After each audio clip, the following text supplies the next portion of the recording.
Hello, hey, we're on our way into Knoebel's right now and get ready to check out some of the roller coasters. Now, one thing I am really excited about is that Knoebel's is home to what is, according to the Golden Ticket, is the world's best wooden coaster on the planet, the Phoenix. A PTC wooden coaster built in, what was it, 1947, and is still operational to this day. And is, from what I heard, initially opened up in Texas and transported here, I think sometime in the 70s, if I remember correctly. 85. And it's been here ever since. One of the things I've heard about it is that it's a serious airtime machine and that is just fast and fun. So we're going to check that out as well as some of the other attractions here, and we'll see you in a minute.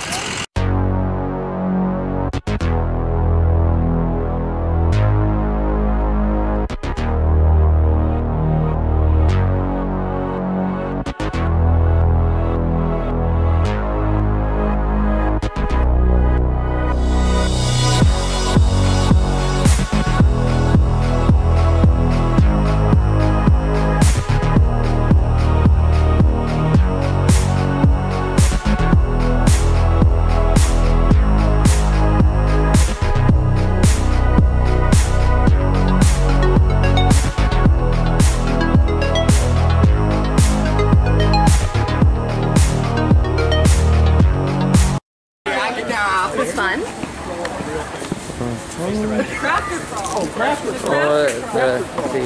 The Christmas. Yeah, because everybody that stands in front of you. We craft the probably faster.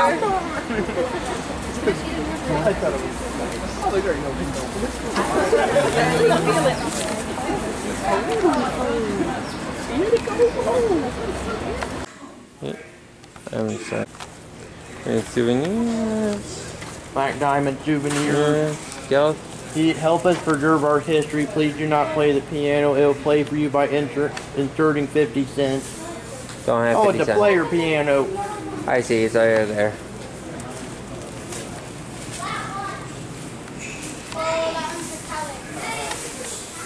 Museum. Alright, some coal mining stuff. Yeah, this is stuff you don't see every day in the amusement park. They have a coal mining museum in Knoebel's. Well, it really makes sense because Knoebel's is in the heart of Pennsylvania, where coal mining was and still is a major part of their economy. Actually, on the way here, we passed a couple anthracite coal mines when we were on our way up here. On the way to a few special surprises you'll see later in two separate videos. We're not telling you what it is, you'll find out for yourself. When one mine operator was asked why he paid his workers so poorly, he responded, "They don't suffer. They can't even speak English." They were the immigrants who came from America between 1881 and 1910. In what is known as the Atlantic Migration. Postcards. Yo, pinch off.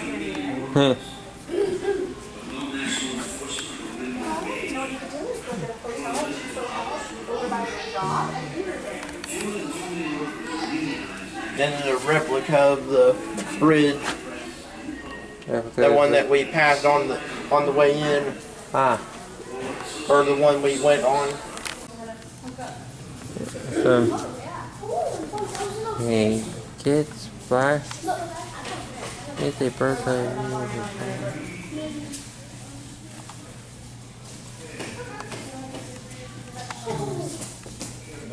Look at that roller coaster. No, that's stuck in it. Oh yeah. No, it's twisted. No, it's fused. Yeah.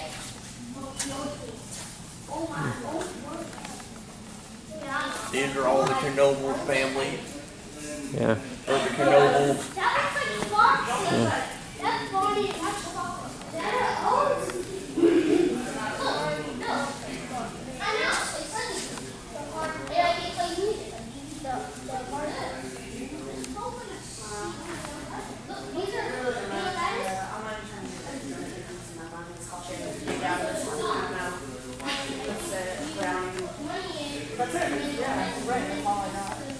short. Yeah.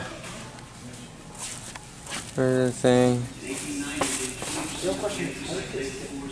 Oh, it's a fortune teller. Huh.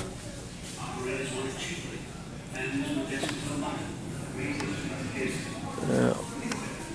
All the time. Alright, we just got out of the museum. It was pretty neat. Just a lot of nice little facts about not just Knoebel, but just the area in general. Well, I don't have, honestly, I don't have much to say about it. It's just a nice museum. We're definitely worth checking out, though. Mm-hmm. But we're gonna check out more of the Knoebels right now, and we'll see you in a few minutes. Okay, we're in Carousel Museum. There is a lot of museums here at Knoebel that we didn't realize. Yeah.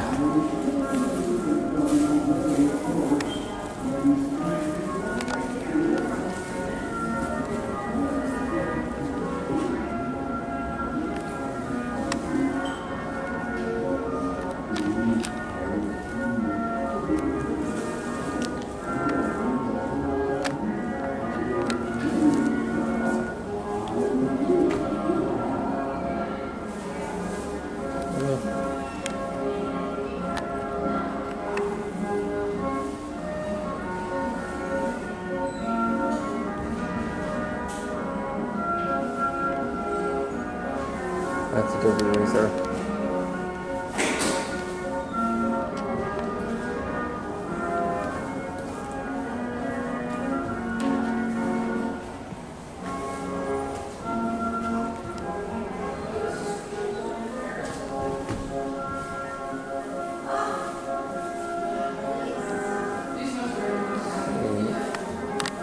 Oh, nice little nice horse thing.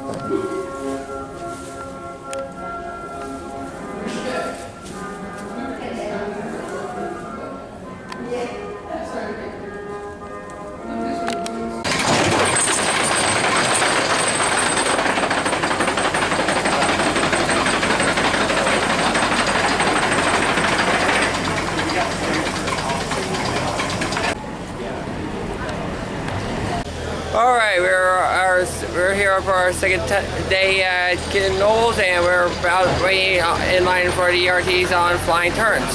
Now, this is one of the coasters here that I'm really excited about being able to get on, because personally, as I was making this video, I've been on 2 steel bobsleds, so I'm excited to compare flying turns, which is a wooden bobsled, to a steel one. And I've never been on any type of bobsled, so this is the first time for me. So we're going to get in line. We're just waiting in line right now, and we'll see you in a few minutes for our experience.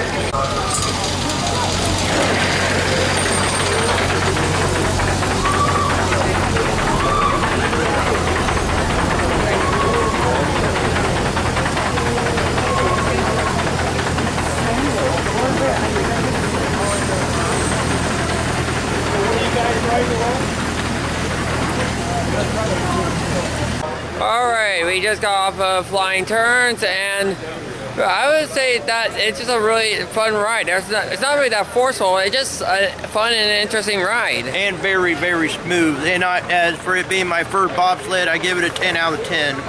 Yeah, well, with Bob's, like he said, it is, like Andy said, it's pretty smooth, but that's the same with all bobsleds, because it gets it rolling on a half pipe. You don't have to worry about it jerking because of poor track alignment as much. And again, this thing is, as it compares to a steel bobsled, I actually say that it is a little less it's like comparing apples to oranges. This thing just has a wooden bobsled has it's a little more quiet and is a little slower, but while steel bobsled can be a lot more forceful and aggressive. But that's because steel bobsled can take a lot harder forces than a wooden one could. I'm pretty sure this thing could try to pull some of the maneuvers I felt like on disaster transport is a good example. I'm pretty sure that the half pipe could run a risk of failing. Yep. But now we're on our way to Impulse, and we'll see you when we get there. Yep. See you in a bit. Well, there's a nice little drink. I didn't realize we're flying. Yeah? This is actually what the water fountains looked like back in the 50s at amusement parks in the kiddie areas. Yeah. I guess they just something that just make it that'll just draw kids' attention. Yep. Well, one thing I think is a little funny is that you're drinking out of the mouth. All right, we're in line for Impulse now. There's Zaire. I don't know what model it is, but I would say that from what I can tell from the sidelines, this looks like it's probably going to be the most aggressive and forceful coaster here. Yep. But we're gonna see how it is, and we'll give you a review of it when we get off.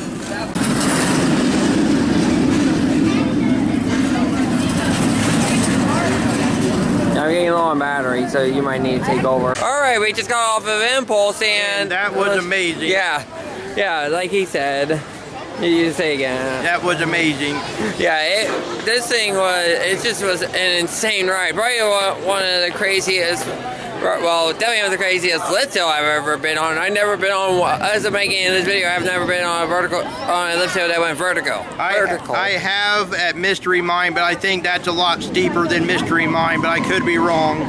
Yeah, so that might be a little beyond vertical? Mm-hmm. Alright, well, I think it could be vertical. Oh, well, it could also just be the seat, because these seats lean you slightly backwards.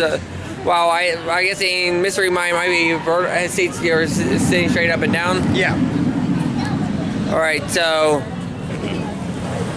actually, I kept looking at the train, and it does seem like there is a slight leaning. The cars are slightly leaning backwards. So when you are going up the vertical lift hill, you feel like you're about to be dumped.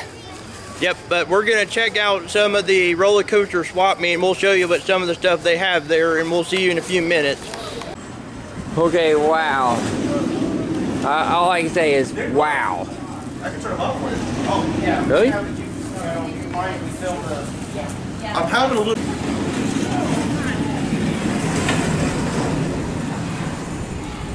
Okay, that's really cool. Now this is one I really want to get, because I'm almost positive I can make this.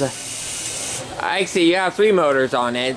2 on each end. And they run off the switch. Oh, you got. So I can turn one wheel off. I can turn both wheels off. I'm having an issue with this motor. I see. Or I can shut that off. Or I can just leave that off and turn the 2 wheels on. Yeah, this one is really cool.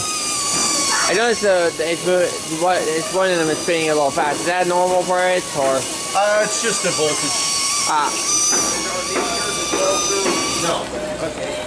This one's 75 and this one's 25. And the little one's 25. In 1940, that's the Rocket. That's the Rocket, but it's the Phoenix now. Wow, I mean. All right, we just finished our lunch, and now we're heading for Twister. And I'm a little excited. It's another one I'm a little excited about, because it looks like it's from the sidelines, it's going to be a little bit of an interesting ride. It definitely has a bit of a pretty lengthy pre-drop section. And it's built in-house, but it's actually a copy from a blueprint from a coaster used to be at Elitch Gardens in Denver, Colorado, called the Mr. Twister. A PTC coaster, right? Yes. Yeah. So technically, it's a clone. It's a clone based. It's a copy of a PTC coaster that is no longer in operation. So I'm really excited to see how it is. So we're working our way there now, and we'll see you in a little bit. All right, we just got off of the Twister, and that was freaking awesome. Yeah, it must be. I'd say without a doubt that it has to be one of the most forceful wooden coasters I ever been on. Not really forceful as in jerky, but forceful as in the laterals. I mean, the only thing I can compare it to, closest thing I can compare it to is the laterals that you get on the Helix on the Beast. But that doesn't even come close to how some of the turns were on the Twister. Yep, but we're going to see if the Black Diamond is open, and we will see you in a few minutes. Well, here's something you don't see every day. They have a pavilion for your birthday parties here at Knoebel's, and on the top, the roof is the shape of a birthday cake. It even has the candles on top. And I just wrote it. This is the best wishes.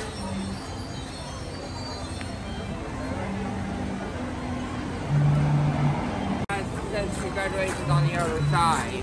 Yep, so it's a birthday cake. I'd say this is kind of neat. This is one of the buildings that have food shaped. Yeah, which is something pretty cool, and it's kind of makes you feel a little nostalgic. It gives it a little bit of a nostalgic feel, as well as just a fun little note that that always makes me remind me of this, is that it's similar to what I used to play all the time, Roller Coaster Tycoon, as well as 2 and 3, which had all their stalls were food shaped. Yep. Well, food and drinks, to be more precise. Yep. But for right now, we're going across to from the birthday pavilion next door to the carousel. So we're going to get on there, and we'll see you in a few minutes.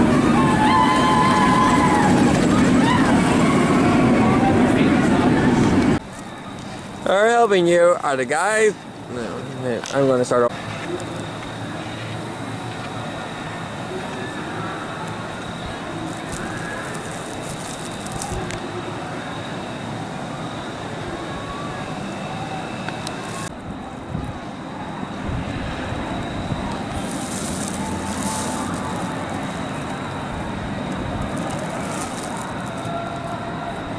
With the glorious view of the parking lot. That's the most beautiful lot ever. All right, we're just getting ready to get on Phoenix, and this is one of the big. Again, this is the one. This is the big one. It's the #1. It's according to the Golden Ticket. It's the #1 wooden roller coaster in the world, but. Until we get on, I'm taking that comment with a huge grain of salt. Yep, but we were heard from reliable sources to sit in. It has a sweet spot, car 1, row 3, just like Magnum. So we're gonna get on it, and we'll give you our thoughts and opinions when we get off. So see you in a minute. Yeah. All right, we just got off the Phoenix, and oh my God, that was amazing. Yeah. The Golden Ticket definitely wasn't wrong about this one. This is the #1 wooden coaster in the world. Yes, that is my new favorite night ride. Yeah, and both of us were diehard Beast fans. So if this thing has turned 2 diehard Beast fans into #1 Phoenix fans, yeah. Then they did their job good. Yeah. On that note, we're finished up today, and this has been the John the Mystic Rider. And Andy the Gemini Man, and we'll see you in the next video. Take care.